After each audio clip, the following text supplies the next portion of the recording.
So I think I touched on it briefly before, like have to always trust your gut, always trust your intuition, like if there's something pulling at you and it's always there, it's there, she's there for a reason. She's there going like, hello, all is not well. What are you going to do about this? Welcome to another episode of Great Conversations. This week, my guest is Intogreat's resident wellness and menopause coach, Claire O'Sullivan. Enjoy. Claire O'Sullivan, welcome to Great Conversations. How you doing? I'm good, thank you, and thank you for having me. Oh, you're welcome. We are going to start the episode today with the question that's been left for you by our previous guest.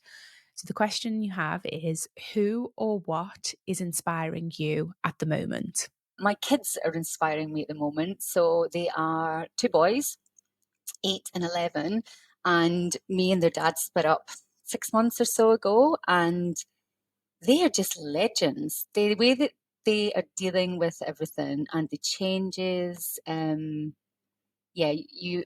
we can learn a lot from kids, actually, how they adapt to change much better than adults sometimes. What is it in particular that you're learning from them? I think they just get on with things, kids.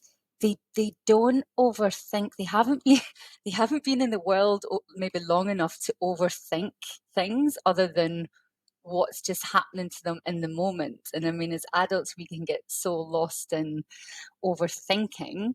I love how they're just getting on with things, and if they have questions, they ask the questions and then they move right along as well. And even when you check in, they're like, yeah, I'm fine. Like,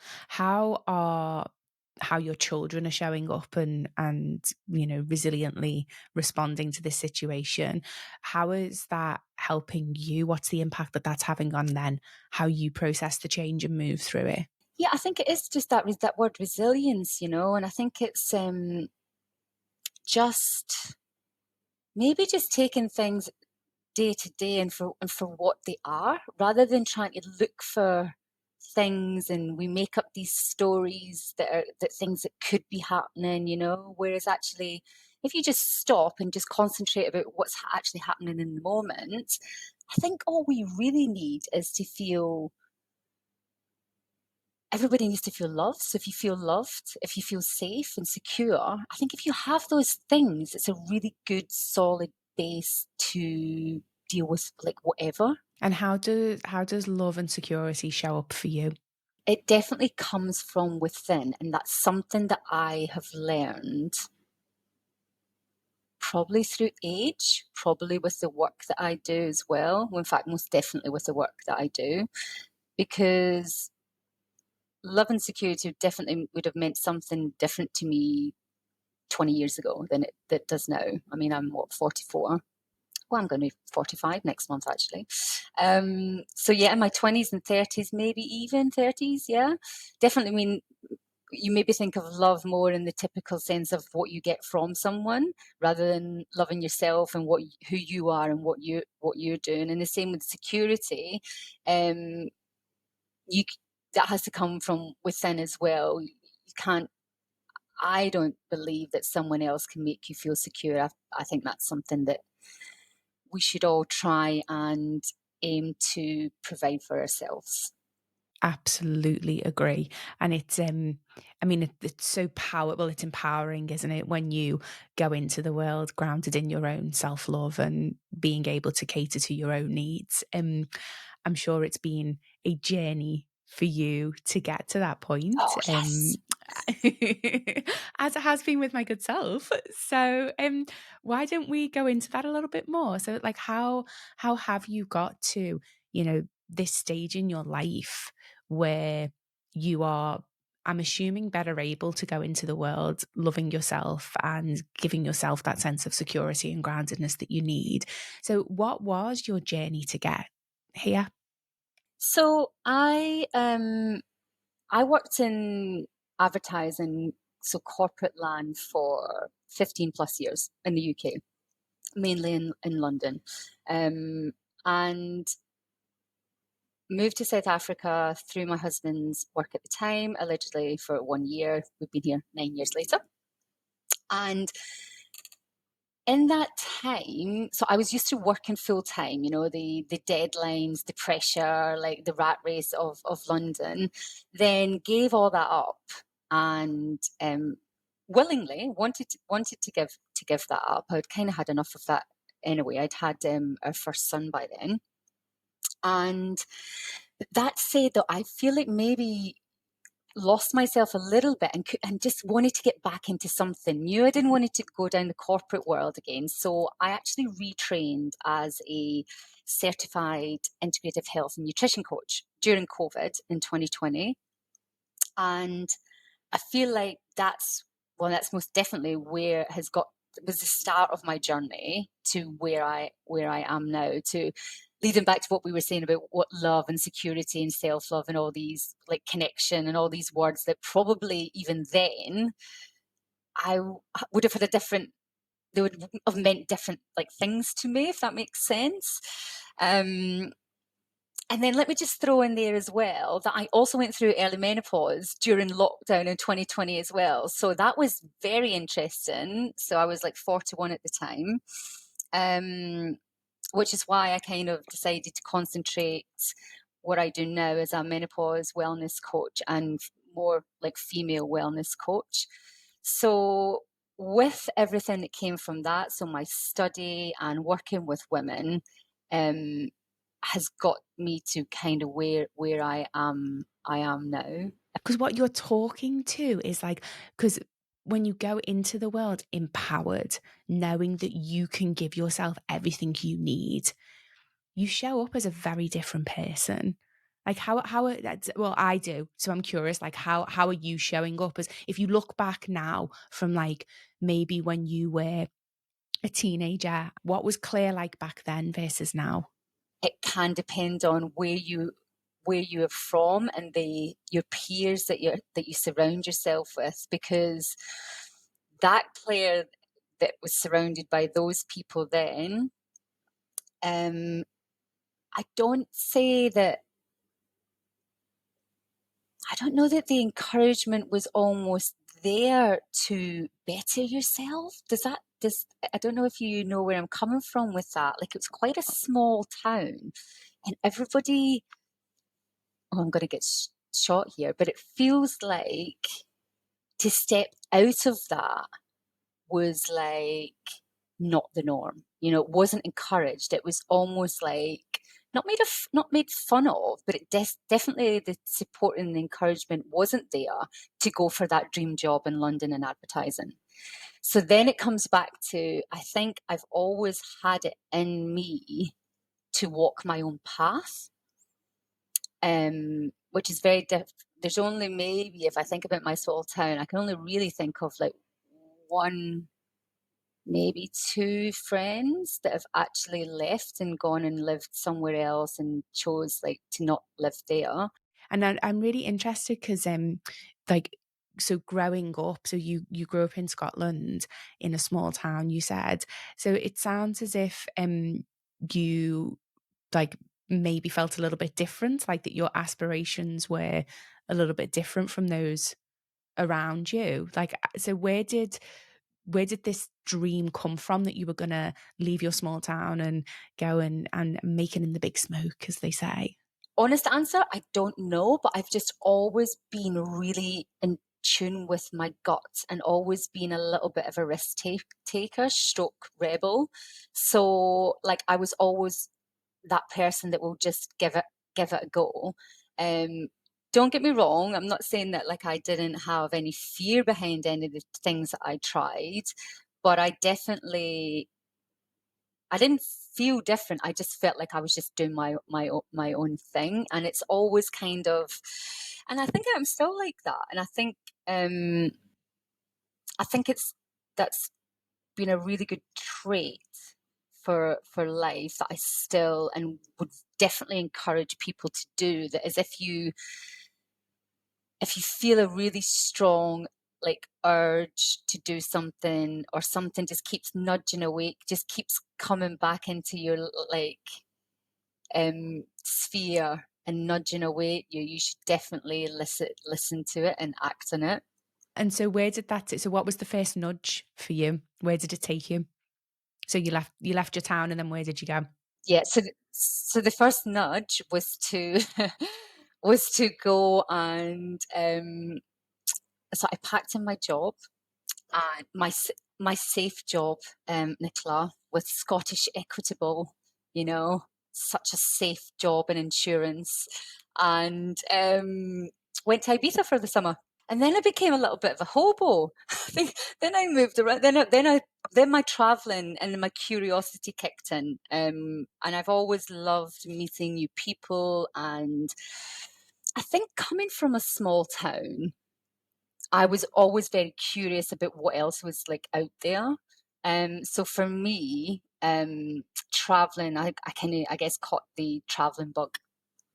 So I'm just trying to think, from Ibiza, I think I went to London, and then I went to Australia, and then I went to Thailand, and then I had to come back to the UK, and then it was like Nottingham, Jersey, London, South Africa.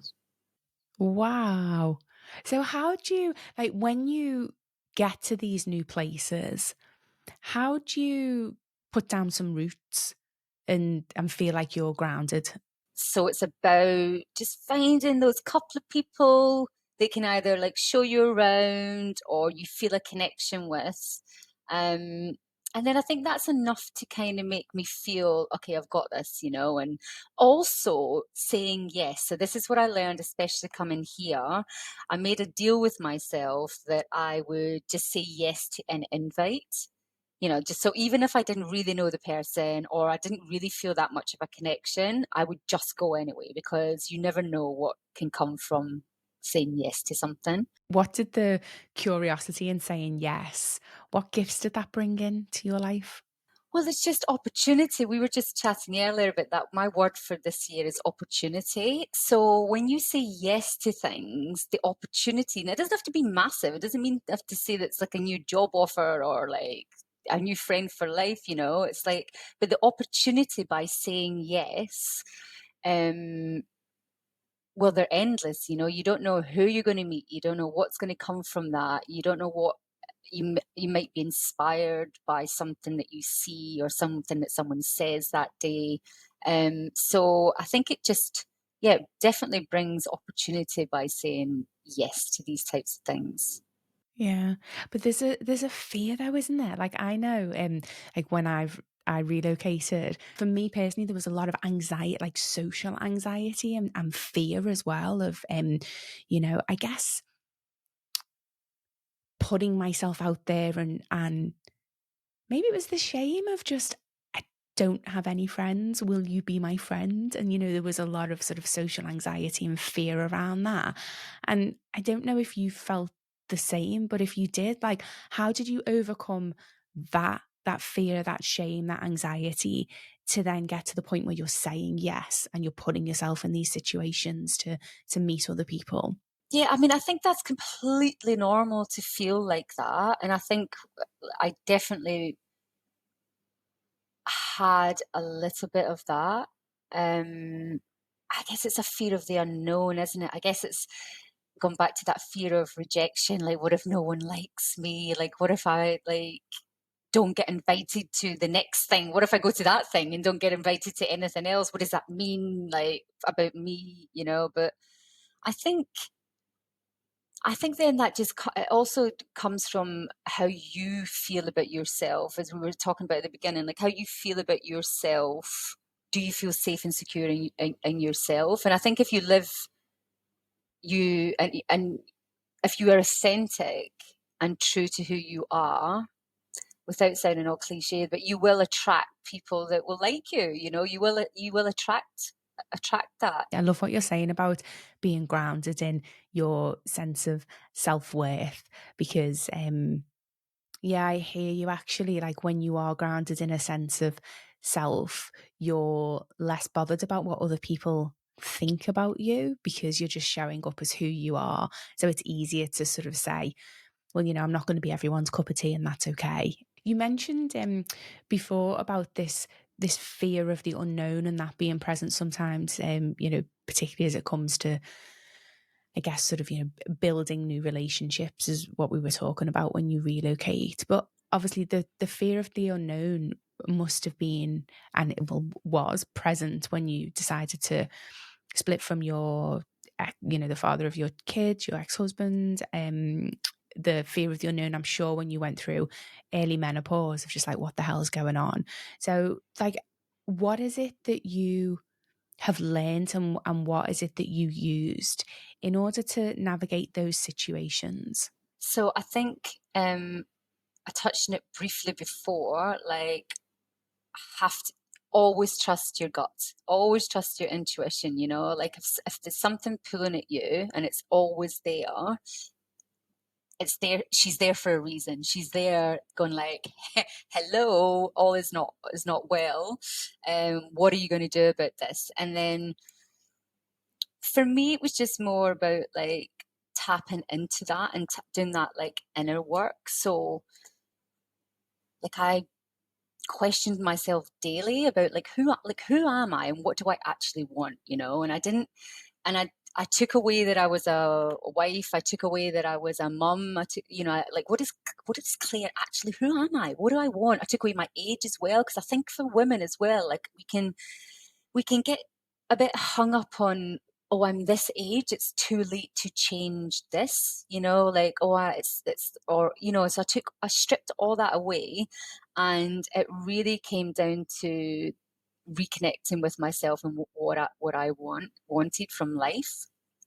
um and don't get me wrong, that wasn't like a overnight thing. I wasn't like, okay, this is what I want, I'm going to go and do it now. Yeah, this was like probably a good couple of years, honestly, I'd say, of the work.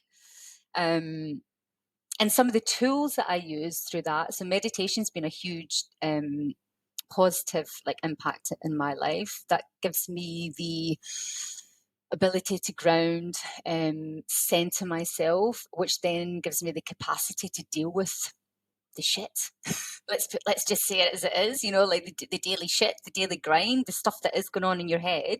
It gives you that ability to have like rational perspective on things, I would say. um and then like I'm talking kind of like gone into more like tools that I use now as well, but um so journaling, like just getting things out of your head and just making sense of them on paper really helps me with the inner work, if you like. um yeah, just but getting to where I am now was definitely work on myself, and taking a step back of what does Claire want, like what where do I want to be in 5 years time and 10 years time, like, and then almost like talking from maybe like a kind of more career professional point, and then you can kind of like work it back then, like who's in my life then, who's going to add value and help me get to that point, and what do I need to do to get to that point. Nicola, you're only here once, right? You have to do what makes you happy, and it's not a selfish act to do that, because when you are 100% happy, that then ripples into everything in your world. So your professional and your personal life, your work, your friends, your family. If you're truly happy, that's the impact that has on everything around you and everyone around you is huge, and in a positive way for their lives as well. So that's the mission, right? To be happy. But what does that mean for you? Happiness. How would you define it for you? I think it goes back to those words that we've been speaking about before. Happiness for me is feeling love, giving love, feeling in control of my life, feeling healthy, feeling, going back to my word, my opportunity, having that capacity to embrace opportunity. But you know what I love about your definition of happiness, Claire, is it feels like it's a verb, like it's not passive. It's not like you're in control of you of driving and bringing happiness into your life. And I really love and respect that, because I think oftentimes, again, like you hear all these terms, don't you? You know, I want to be happy. But I feel as if baked into that request is again sort of externalizing it, looking for things outside of yourself and sitting back and not taking personal responsibility for going and creating your own happiness. And I love I love how you framed it. And I also love the fact that that's really unique to you. And I think that's another thing as well, which is, you know, oftentimes we have this false belief that happiness has to look a certain way or feel a certain way, and it doesn't. That's your definition of happiness for you right now, and I love that for you. You could be waiting a long, long time if you're waiting on someone else making you happy, because then you're going down the whole avenue of you're expecting what's your expectations are different from someone else's expectations, you know. So you can't yeah, you have to make it yourself. It's definitely something from within. Yeah. And it's, you know, what you're saying about that expectations, it's you know, it's the root of, or it's one of the components, isn't it, of relationships, is understanding and then communicating expectations. I was having a conversation with a friend of mine the other day, something that had happened, and I said to her, you know, it's really interesting. We all assume that everybody else has the same assumptions, expectations, and experiences of situations. We never vocalize it, and half of the time, like the, you know, the miscommunication and issues and conflict within relationships is simply because of, like what you've just said, because your expectations of a person, a situation, an event was different than the other people or dynamics involved in that relationship or that situation. Um, and it's just crazy, like just even having that awareness and then the ability to communicate that is something that can fundamentally impact your experience of happiness and stress in life, isn't it? Absolutely. And I actually think it's a really good thing if you can catch yourself and have that awareness in your relationship, just to ask yourself, like, I'm expecting this to happen, but are they like, are they? And it is could just be that one question, right? What are you expecting from X? And they'll tell you, like, oh, no, no, no, no, no, that's not why we're doing that, you know. And then it's that communication channel opens, and then it's just a conversation, rather than you having the expectation, them not meeting it, you just building it up inside you, like, why, but never actually vocalizing. And it is communication. I mean, it's not a revelation, is imperative in relationships, but I think it's just asking that, like, what are you expecting from this, you know, like, yeah. Yeah, absolutely. And was that like, how has that approached um served you in your life? Well, I definitely didn't do it through my marriage. So I did want to ask you, right?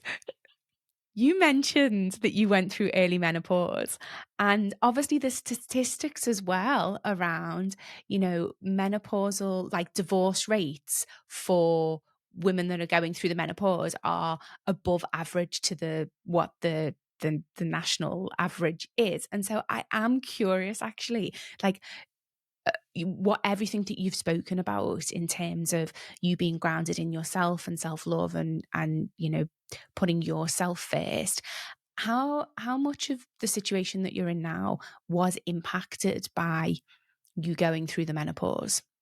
Yeah, it's such a funny one. I know these stats, you know, and there's like some research that was done on, I think, about 3,000 women, and over 50% of them had said that perimenopause and menopause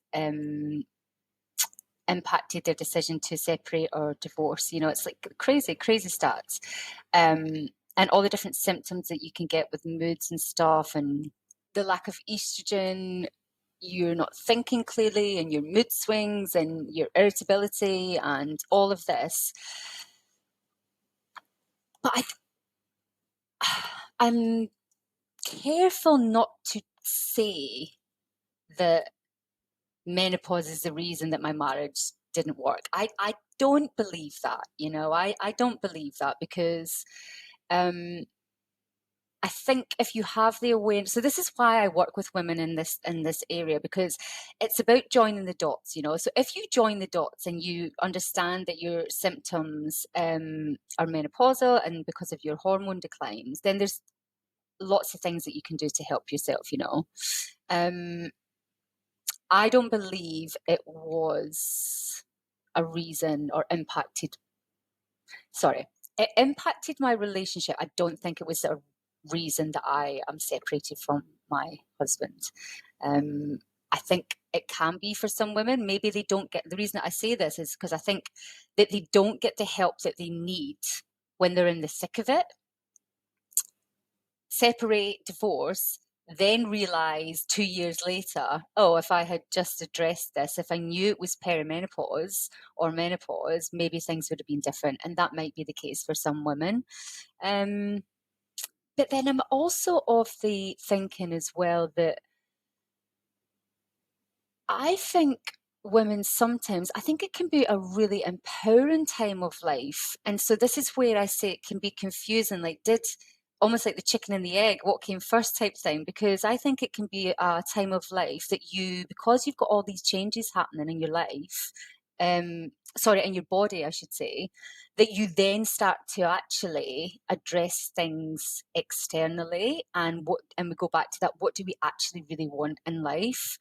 And unfortunately, if the partner isn't stepping up, if you realize that you don't have that connection anymore, I think perimenopause and menopause can actually just be a time that women feel empowered enough and bold enough and brave enough to actually just call it. Yeah, absolutely. I totally agree. I think it's some because you you're forced to because your body's changing, and so then your relationship to your body's changing, and then as you say, that brings up identity. Who am I? And then that starts to, who do I want to be? What do I want my future to look like? Um, it's it's huge. Obviously, perimenopause, menopause, huge, huge, huge topic. Would you mind sharing some of the indicators and some of the stats around perimenopause in particular, and what is the difference? So you mentioned perimenopause, then there's menopause, then there's postmenopause. Like, can you, yeah, just sort of shed some light? Like, what are we talking about here? What do they look like? What's the impact? What are some of the signs? So let's kind of do the definitions, if you like. So, and I'm going to talk typical age ranges here. Obviously, we all know we're all different. We've all got different bodies, and things will definitely fall out of range. So, perimenopause is the years leading up to menopause. Now, menopause actually is defined as when you haven't had a period for 12 months. So then, literally, when you haven't had a period for 12 months and a day, you're technically classed as postmenopause. Perimenopause are the years leading up to that. So, sort of, the average age in the UK for menopause is 51, 52. Perimenopause are the years leading up to that when you'll start experiencing symptoms because of the drop in your female sex hormones, so your progesterone, your estrogen, and sometimes testosterone for women. Now, this can really vary year-wise, but it can be anywhere between 5 to 10 years. So you can be looking anywhere from like your 40s, like early 40s. Average is usually about mid 40s. Is it true that like people can experience perimenopause from as early as 35? So it can happen in your 30s, can't it? Absolutely. So the age of 35, every woman's natural production of your estrogen and your progesterone will start to naturally decline. But for some, it'll decline. So for everybody, that's just like a fact. But yours, it might be so gradual for women that they don't really feel anything until their mid 40s, whereas others that might just fall off fall off a cliff type thing. And what are some of the symptoms? So, you know, if they're the definitions, what are some of the things that I would maybe experience that might be an indication that, like you said, it's not just a slow natural progression of estrogen and progesterone, you know, reducing. It is actually perimenopause. So one of the first common things that, and although we talk about menopause and your periods have stopped, one of the big indicators for perimenopause is when your periods change slightly. So they might become closer together, longer, have them for shorter days, longer days, heavier, and usually heavier than lighter, I believe, in perimenopause. But it's any kind of change to your normal cycle. So that's like an indicator. You might start skipping. So you might like have a period, skip one, have another one, and then be fine for three, and then skip another. So any kind of changes, if you start to notice that, a really good thing is just to take a note of what the changes look like and keep a note of them for at least like 3 months. But then when we talk about some other actual symptoms, so it's almost like sore breasts is a really common one at the beginning. Um, your mood, like really like tearful, low moods, sleep problems is a massive one for women. So you might have gone have no issue with sleep before, and then you find that you're waking up at 3, 4 a.m., can't get back to sleep. I mean, there's so many symptoms. I mean, some people would have you believe there's over 60 now. There's loads like attached to it, but and it's all to do with the lack of estrogen and progesterone. So, but even like the odd ones, so I mean, I should actually just say here as well, the most common ones that people do associate, which are very much there for most people, are your night sweats and your hot flushes. I mean, those things are real. And the things with these as well, anti-anxiety and depression, and all these things can come up. And one of the things I really try and do, well, what I'm really trying to help women as well is because of the age that you hit perimenopause. So say that, again, we're going to look at the average here. So around that mid 40 bracket is the age of a woman that she might be in the prime of her career, you know, so she's worked her ass off to get to where she wants to be. And through all these like male dominated like industries and stuff, and she gets to where she wants to be, then boom, like perimenopause kicks in and she has no idea what's happening to her. And the board meetings that she used to go into and just breeze through, she's like heart palpitations is another common one, hot flushes in the middle of presentations, you know, and those things that you can be sweating, you know, and then the knock-on effect with that, then your confidence goes, and then you're overthinking, am I going to have another one of them in the next presentation? You know, so like to be able to help women and educate women about all the different symptoms so that when they do start happening, if and when they do, I mean, and 75% of women will experience symptoms that will negatively impact them. And thankfully, there are 25% or so of the population that will breeze through. You will hear that odd woman that'll be like, oh, I kind of breeze through menopause. There's a little pocket of them, but for the larger majority of women, that's not the case. So if we can educate and so women join the dots and get the help that they need to keep them in these positions of power, right? I mean, it's it's the best way forward for like everybody. So that's one of my main like missions. I love that we're starting to talk a little bit more about perimenopause and the symptoms. And as you say, like I know from when I was younger, it would be just hot flushes and period changes, and that would be it. But like you said, what I'm learning is there's other symptoms such as itchy ears or indigestion or like aching joints or you know, ears ringing as well, and as well as then obviously the weight gain, particularly around your middle. And I think there is just something really empowering about more women sharing, yeah, this is how my body's changing and this is what I'm experiencing. And then people not discounting that or, you know, yeah, just taking it with the seriousness that it and that it's meant to. What I love is that there's a lot more men that I know that are engaging in these conversations as well, to want to better understand how they can support their partner through this transition. Because as you say, it hugely impacts, if you're sleep deprived, if you're feeling anxious, if you're, just you've put weight on, you don't feel confident in yourself, you're having to battle with aching, if you suddenly feel really old, your aching joints, or you're dealing with digestive problems or hearing it, even eyesight, your eyesight goes. And allergies, like you can go through all your life with no allergies, and estrogen really helps with your histamine levels. So all of a sudden, you've never had like hay fever in your life, and you'll have dry eyes, like allergies. Mad. Have you just been like, "That's me"? I had like some massive allergy reaction, but I'm perimenopausal on HRT. My GP's been really, really supportive, and actually so have everybody around me.